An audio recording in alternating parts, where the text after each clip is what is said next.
नमस्कार। बहुत स्वागत है आप सभी दर्शकों का धनु राशि के लिए गुरु गोचर के इस वीडियो में। 120 दिनों की देवगुरु की विस्फोटक पारी।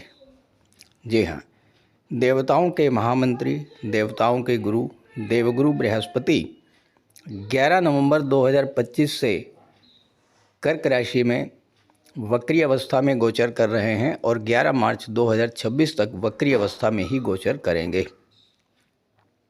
एक तरह से देखा जाए तो गुरु का वक्री होना और 28 नवंबर को शनि का मार्गी होना, ये 2026 में एक बड़े विस्फोटक परिवर्तन का संकेत लेकर के आ रहा है।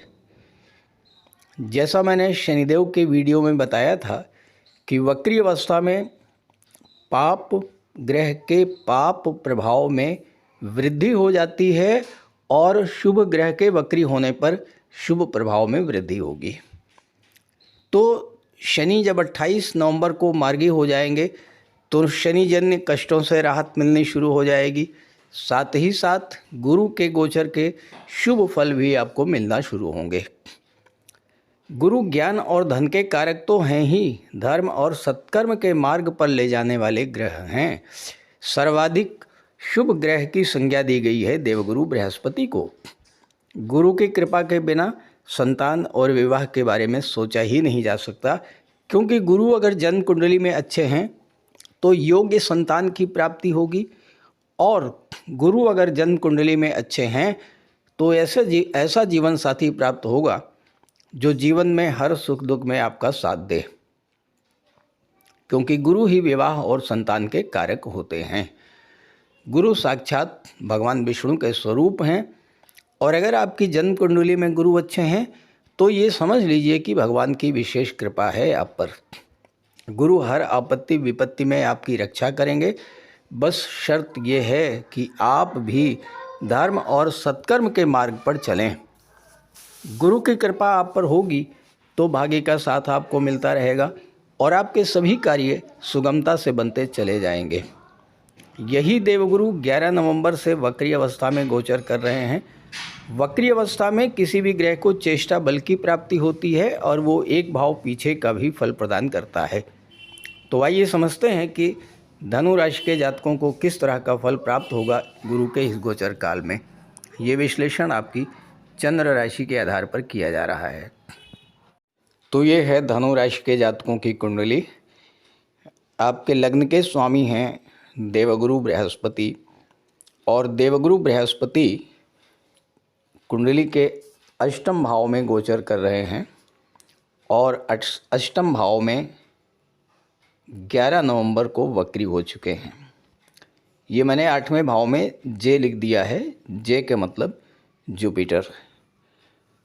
यहाँ पर लग्न भाव के स्वामी होकर के और चौथे भाव के स्वामी होकर के अष्टम में वक्री हो रहे हैं देवगुरु बृहस्पति, और गुरु की दृष्टि 12वें भाव पर, गुरु की दृष्टि धन के भाव पर और गुरु की दृष्टि चौथे भाव पर पड़ेगी। वक्री अवस्था में किसी भी ग्रह को चेष्टा बल की प्राप्ति होती है, यानी बेहद पावरफुल होते हैं। अब यहाँ पर इस बात पर भी डिपेंड करता है कि किस हाउस में ये वक्री हो रहे हैं। तो आपकी कुंडली में तो 8वें भाव में वक्री हो रहे हैं। 8वां भाव तो खराब भाव होता है, लेकिन 8वां भाव ही वो भाव है जो हमें जीवन के रहस्यों से परिचित कराता है। क्योंकि 8वां भाव क्या है? 8वां भाव रिसर्च का होता है, 8वां भाव डीप नॉलेज का होता है, 8वां भाव गुप्त रहस्यों का होता है। जितनी भी छुपी हुई वस्तुएं हैं, जितने भी रहस्य हैं, ये सब 8वें भाव के अंदर हैं। अब आप जितना ही 8वें भाव के बारे में डिटेल में जाएंगे, उतना ही आप और गहराई तक चले जाएंगे। क्योंकि 8वें भाव का कोई अंत नहीं है। क्योंकि 8वां भाव क्या है? 8वां भाव मृत्यु का है, आयु का है। अंत तक, समाप्ति तक 8वां भाव आपको लेकर के जाएगा। लेकिन मृत्यु के बाद क्या है, क्या हो सकता है, इसका कोई अंत नहीं है। तो यहाँ पर गुरु जब वक्री हो रहे हैं तो आप 8वें भाव से संबंधित चीज़ों को लेकर के बहुत डिटेल में जाएंगे, उसकी आप बहुत डीप स्टडी करेंगे, डीप नॉलेज गेन करने का प्रयास करेंगे।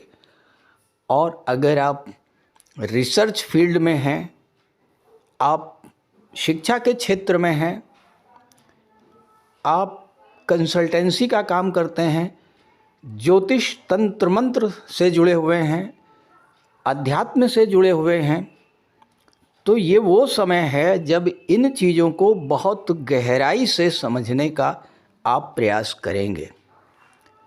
आप जो भी काम कर रहे हैं, नौकरी है, व्यापार है, होता क्या है, आप यही कहते हैं कि मैं प्रयास तो बहुत कर रहा हूँ लेकिन रिजल्ट नहीं आ रहा है। तो फिर गुरु क्या करेंगे?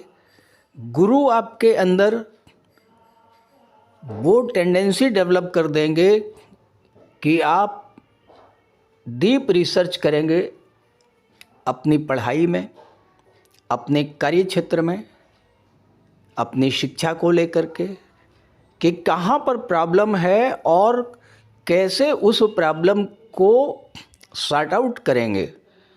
हर एक चीज़ को सीखने का प्रयास आप करेंगे। तो इसका रिज़ल्ट क्या आएगा? इसका रिज़ल्ट ये होगा कि आपके अंदर मैच्योरिटी आएगी, आपके वाणी में ज्ञान का प्रादुर्भाव होगा, वाणी में सुधार आएगा। हर चीज़ को सीखने की कला ये डेवलप करेंगे गुरु आपके अंदर। अकल्ट फील्ड में है, बहुत अच्छा है। रिसर्च में है, बहुत ही अच्छा है। कोई टीम वर्क आप कर रहे हैं, उसके लिए बहुत अच्छा है। टीचिंग लाइन में है, किसी को ज्ञान देने वाला कार्य कर रहे हैं, मार्गदर्शन देने का कार्य कर रहे हैं, तो 8th हाउस में गुरु का वक्री होना ये आपके लिए बहुत अच्छा है। अब यहाँ पर गोचर करते हुए गुरु की दृष्टि कहाँ पर पड़ेगी? 12वें भाव में। अब आप भारत में हैं, इंडिया में हैं, लेकिन आपके मन में विदेश जाने की इच्छा है, विदेश जाने की प्लानिंग है, विदेश से जुड़ कर के कार्य करने का प्रयास कर रहे हैं आप।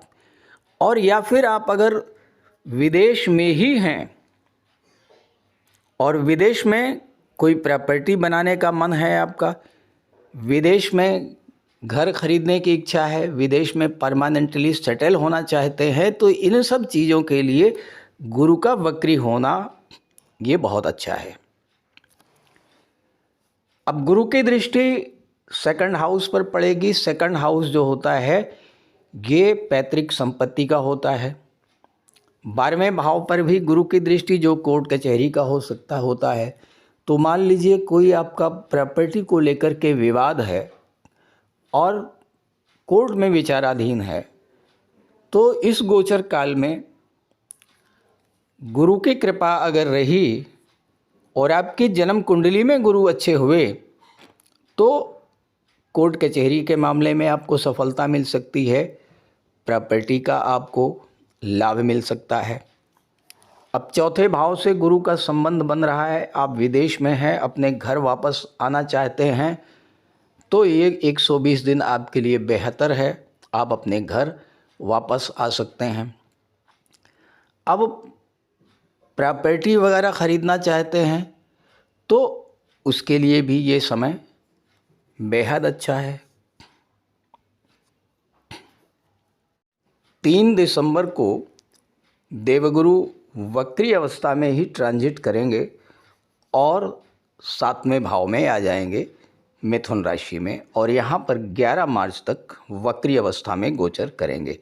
जब यहाँ पर आएंगे तो एक भाव पीछे का भी फल देंगे, यानी छठे भाव का भी फल देंगे। साथ ही साथ गुरु का चेष्टा बल सातवें भाव पर होगा, यानी सातवें भाव से संबंधित जो चीज़ें हैं उन चीज़ों को प्रदान करने में गुरु अपना पूरा बल लगा देंगे। गुरु का पूरा प्रयास ये रहेगा कि आपको सातवें भाव से संबंधित चीज़ों की प्राप्ति हो। अब सातवां भाव क्या है? सातवां भाव विवाह का होता है। धनु राशि के जातक वो जो कि विवाह के इच्छुक हैं, लंबे समय से विवाह के लिए प्रयास कर रहे हैं, रिश्ते आ रहे हैं लेकिन तय नहीं हो पा रहे हैं, कहीं कुंडली नहीं मैच कर रही है, कहीं और कोई दिक्कत है, तो ये समस्याएं इस समय सॉल्व हो जाएंगी और आपके विवाह का योग बन जाएगा। सातवां भाव जो होता है ये आपकी डेली इनकम का होता है और यहाँ पर जब गुरु वक्री अवस्था में गोचर करेंगे तो आप अपनी डेली इनकम को बढ़ाने का प्रयास करेंगे और गुरु इसमें आपकी हेल्प करेंगे। सातवां भाव होता है मैरिड लाइफ का। अब मैरिड लाइफ में अगर कोई समस्या थी उसे तो गुरु समाप्त करेंगे ही करेंगे। अगर आपके मन में कोई प्लानिंग चल रही थी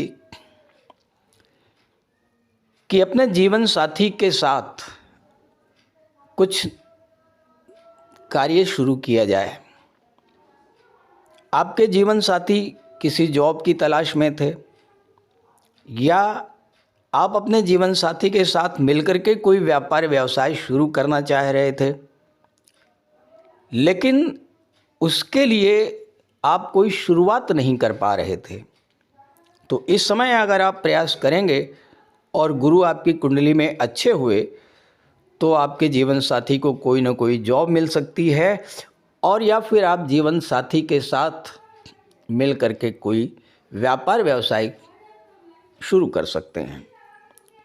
क्योंकि गुरु का पूरा फोकस जो रहेगा वो सातवें भाव की चीज़ों पर रहेगा। अब सातवां भाव क्या है? सातवां भाव पार्टनरशिप का होता है। तो पार्टनरशिप में भी अगर आप कोई व्यापार व्यवसाय शुरू करना चाहते हैं तो उसके लिए भी नए समय अनुकूल है। किसी नए नौकरी नए व्यापार के लिए अच्छा समय रहेगा। पार्टनरशिप को लेकर के कोई बड़ा डिसीजन इस समय आप ले सकते हैं। अब यहाँ पर गुरु की दृष्टि एकादश भाव पर, आपके लग्न के भाव पर और तीसरे भाव पर पड़ेगी। छठे भाव का भी फल दे रहे हैं। छठा भाव नौकरी का होता है, छठा भाव एज ए प्रोफेशनल्स का होता है। तीसरे भाव से छठे भाव का संबंध बन रहा है, तो इस समय हो सकता है कि आपको कोई ऐसी नौकरी मिले जिसमें लगातार आपको यात्राएं करनी पड़े, या अगर आप टूर एंड ट्रैवल के क्षेत्र से जुड़े हुए हैं या आप मार्केटिंग के क्षेत्र से जुड़े हुए हैं तो वहाँ भी आपके लिए सफलता मिलेगी। छठे भाव का फल प्रदान करेंगे तो ये संभव है कि शत्रुता बढ़े, आपके शत्रु, आपके प्रतिद्वंदी आप पर हावी होने का प्रयास करें, लेकिन अंततोगत्वा आप उन्हें पराजित कर देंगे। कोई लोन वगैरह लेना है ख़ास करके बिजनेस को बढ़ाने के लिए तो इस समय आपको लोन भी मिल सकता है। होम लोन है, चूँकि चौथे भाव के स्वामी हैं तो होम लोन भी आप ले सकते हैं, बिजनेस लोन ले सकते हैं, व्हीकल लोन ले सकते हैं, इंस्टॉलमेंट्स पर घर की सुख सुविधा का कोई साधन आप ले सकते हैं। इस तरह के लाभ आपको यहाँ पर गुरु देने जा रहे हैं। अब 11वें भाव पर गुरु की दृष्टि पड़ेगी। 11वां भाव क्या होता है? आपकी इनकम का होता है। 11वां भाव आपके फ्रेंड सर्किल का होता है। तो यहाँ पर आपकी इनकम में वृद्धि आएगी और साथ ही साथ आपके मित्रों का आपको सहयोग मिलेगा। बस स्वास्थ्य को लेकर के थोड़ा सा आपको सावधान रहना होगा। पाचन तंत्र संबंधी समस्याएं बढ़ सकती हैं और या फिर कंधों से भुजाओं से जुड़ी हुई कोई समस्या, दर्द, शोल्डर पेन, बैक पेन, इस तरह की चीज़ें हो सकती हैं, तो स्वास्थ्य का आप थोड़ा ध्यान रखिएगा।